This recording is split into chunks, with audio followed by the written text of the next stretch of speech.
There is one word in the English language that can instantly trigger a spike of sheer panic in any relationship. Guess what? It is not tax. It is not audit. It is when you ask your partner if they are okay, and they reply with one word, fine. With a full stop. My friends. That full stop is not punctuation. It is a sniper dot. And when they follow it up with nothing is wrong, while staring unblinkingly into your soul. Oh, that is a ticking time bomb, especially today. Digital communication amplifies our misinterpretations so easily. Today, we are unpacking the hilariously tragic science of human communication. Before that, let me introduce myself. Hello, everyone. Welcome to Curious Minds Podcast. I am your host, Ram, from Madurai, a beautiful city in India. I teach psychology to postgraduates today. But you know what? I have been married for 23 years, which means my degrees are completely useless in my own kitchen. I am professionally and personally unqualified to win an argument with my wife. But I have learned how to lose graciously. Before we look at the science, let's play a little game, shall we? Let's see how well you score in this test. Question 1. Your partner comes home, drops their bag, and says they had a terrible day. Their manager is a nightmare. Do you immediately offer a 12-step action plan to report him to human resources? Wrong. You are trying to fix an emotion with a spreadsheet. Question 2. Your partner is staring blankly at the ceiling. They sigh and say, I'm just tired. Do you immediately ask, is it us? Or have we lost our spark? Wrong again. They are not contemplating the relationship. They are contemplating a nap. Question 3. Your partner stares at a sink full of dishes, sighs, and says, I have to do absolutely everything around here.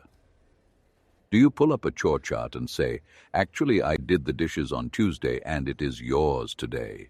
No. Sorry, wrong again. You're about to be wearing those dishes. All of these are incorrect, and here is why. We constantly confuse two completely different situations, external stress and internal labor. Psychologists call this the difference between emotional validation and instrumental problem solving.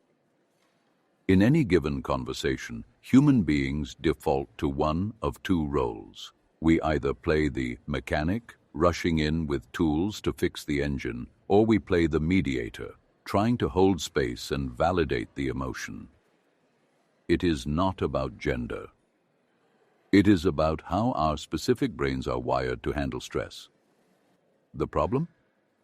We are playing two completely different sports on the exact same field and wondering why everyone is getting injured. Now, you might be thinking, Ram, this is just a funny sitcom joke. It is not. It is a noticeable shift in how relationship challenges are expressed globally. Across Western nations and urban Indian centers like Bangalore, Mumbai, and Chennai, communication breakdowns are more visible than ever before. What is the critical insight here? See, it is not that we used to be naturally better at communicating. Heavens, no. We just had social and economic structures that kept relationships stable. Now that the traditional social pressure is easing, our terrible communication skills are exposed for the entire world to see. To understand the mechanics of this, we look at the famous Love Lab at the University of Washington, created by Dr. John Gottman. Dr. Gottman hooks couples up to physiological monitors: heart rate, sweat, blood pressure. Then he asks them to discuss an area of conflict. In his foundational studies, he found he could predict marital outcomes with roughly 90 to 94% accuracy. Now, my fellow researchers will tell you that real life is messier than a lab, but the core mechanism is undeniable. He isn't looking at what you fight about. He is looking for specific negative behaviors, like stonewalling. When the mechanic tries to fix an external stressor and the mediator gets upset because they just want emotional validation, the mechanic's heart rate spikes. When the heart rate spikes, the brain shifts into a threat response mode. The logical part of your brain, the part that remembers you actually love this person, goes offline. For about 20 minutes, you have the emotional processing power of a panicked lizard. Empathy becomes biologically impossible. They panic, they shut down, they give one-word answers. Like, fine. See? There is that word again. Usually, fine is not a word. It is a weather forecast, and a severe one. Fine can function as a powerful form of stonewalling. To the person saying it, they are trying to de-escalate. To their partner, they have just emotionally abandoned the room. And the tragedy is, both people think they are trying to prevent a fight. So why the disconnect? Sociolinguist Dr. Deborah Tannen cracked this. She notes that we generally lean into either report talk or rapport talk. Now, a caveat. These are broad patterns, not rigid biological rules. Culture and personality play massive roles, but the pattern is undeniable. For a mechanic, you state the facts, fix the leak, and move on. For a mediator, conversation is about checking the emotional temperature of the room. And here is a secret my psychology students hate hearing. Mechanics do not try to fix the problem just to be helpful. They often do it because sitting with someone else's sadness gives them anxiety. Fixing your problem is actually their defense mechanism to stop their own panic. So now we have the clinical data. We have the linguistic theory. And yet, we are still losing arguments at home and sleeping on the sofa. So clearly, the problem is not intelligence, it is translation. So we go from Dr. Gottman to Dr. Tannen, and finally, to Lord Hanuman.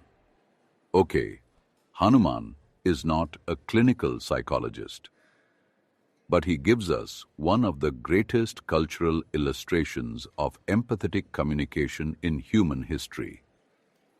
The West gives us the clinical diagnosis, but Eastern literature shows us what the cure actually looks like. Let me give you a beautiful example from the Kamba Ramayanam, an ancient Tamil epic. For my international listeners, let me give you a bit of context. There lived an Indian king, Ram. His wife, Sita, was abducted by a terrifying demon king. Ram is devastated. He is paralyzed by fear and grief. So he sends his greatest devotee, Hanuman, across the ocean to find her. Now, imagine the scene. Hanuman returns. If Hanuman were a mechanic doing report talk, he would start chronologically. He would say, right, so deep dive here. I jumped across the ocean, fought a sea demon and landed in Lanka. Ram would have fainted from anxiety by the second sentence. But Hanuman understands emotional validation. He knows Ram doesn't need a status report. Ram needs relief. So Hanuman looks at Ram and says just two words. Kanden Sitaye. It means, I have seen Sita. He puts the verb, the action, the relief, before the noun. He doesn't make Ram wait for the end of the sentence. He kills his anxiety in the very first syllable. That is why it works. Empathy is about delivering peace of mind as quickly as humanly possible, using exactly the tool the other person needs. Look at how beautifully that applies to us today. We have to learn which situation requires which tool. When your partner texts you about a bad day at work, they do not want a spreadsheet. They want emotional validation. Mastering this isn't about winning arguments. It is about building a relationship that lasts for the decades ahead. It's the ultimate validation. You aren't incompatible. Your brains were just trained to use the wrong tools at the wrong time. And if you are a young couple just starting out, this is your survival edge. In an era where human connection is being replaced by algorithms, learning to pause and translate these moments is the ultimate competitive advantage. The most dangerous assumption in a relationship is that understanding is automatic. It isn't. It has to be built, one conversation at a time. So, how do we stop acting like mechanics at the wrong time? I tell my psychology grad students this, and it is a rule I try to live by, even though I fail at it weekly. I call it the rule of the pause. The next time your partner walks through the door and starts venting about their terrible manager or the awful traffic, do not reach for your toolbox. Take one breath, look them in the eye, and ask one simple question. Do you want me to help you fix this, or do you just need me to listen? That single question turns a potential Cold War into connection. It tells your partner, I see you. I'm here. Now, a very critical disclaimer. This rule only applies to external stress. If your partner is staring at a sink full of dirty dishes and asks, do I have to do absolutely everything around here? Do not ask them if they want you to listen. That is a death trap. The only language of empathy in that exact moment is picking up a sponge. Usually, by the time we remember to ask, do you want me to listen or fix? The correct answer is already too late. In a world of algorithms and instant everything, the most advanced technology we have is still each other, when we learn to speak the right language at the right moment. Now, I am speaking in broad psychological generalizations today. Every relationship is uniquely dysfunctional. If my wife is listening to this, I want to clarify that I am specifically talking about other people's marriages. I'm Ram, and this is Curious Minds Podcast. Thank you for listening. Stay curious, stay kind, and maybe bring home dinner tonight, just in case. When you text back, please use more than one word.